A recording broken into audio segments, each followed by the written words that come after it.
of power in any way shifted, do you believe? No, I don't believe that there has been no such thing as a shift of power between the Muslim Brotherhood and the military council.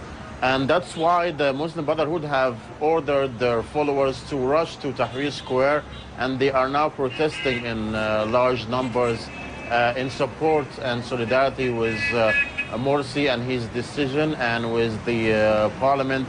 And I believe that Morsi is powerless, and the parliament too is powerless.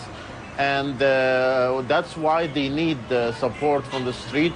That's why they need to convince the people that the Egyptian people are behind them and supporting them. Because even though they have the institution, the presidential institution and the parliament, they don't have any powers that can make any changes in the country.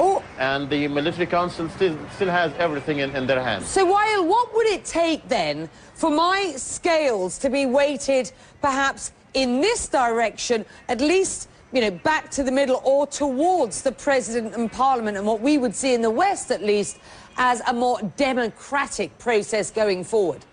What could have changed this if things were done on the terms of the revolution, not on the terms of the military council? The military council enforced a constitutional declaration on everybody, and the Muslim Brotherhood were the biggest faction that welcomed these constitutional declarations, and they played by the rules of the military council. And they already knew that they will have no powers, even if they had the parliament, even if they had the president. But if it was played fair from the start, with the terms that were imposed, by the revolution, things could have been much better now. So, what do you want to see going forward for the good of the nation, Wael?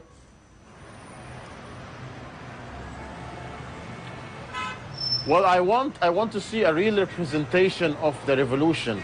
There were sacrifices, and people who were courageous and sacrificed their lives, and others who are still willing to do the same to make this country a better country. But what we have seen throughout the last year and a half or 2 years is that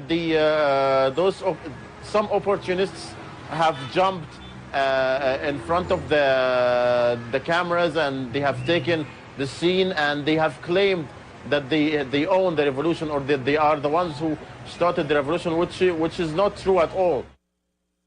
You're watching Connect the World live from London. Our top story tonight: the struggle for power in Egypt intensifies.